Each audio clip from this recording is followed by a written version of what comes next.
এই মাহফিলের মধ্যে যার বাপ নাই তারে বোঝানো আমার সহজ হয়ে যাবে বাবা।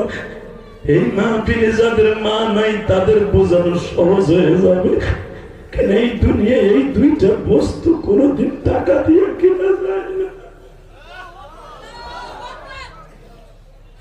হে মাদ্রাসার তলবের বাবাজিরা রে, কোনদিন মায়ের কষ্ট দিস না বাবা।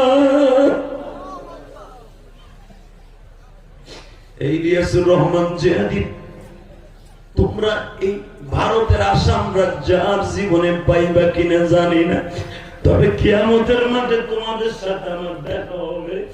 ওই zaman আলেম ওলামা ভাইরা কাঁদে, কেন কাঁদে জানো?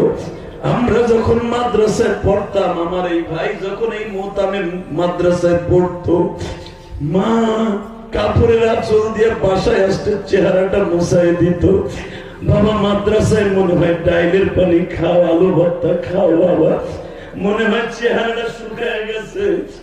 যেদিন এই মা চলে যাবে সেদিন আর এই কথাটা কেউ বলবে না।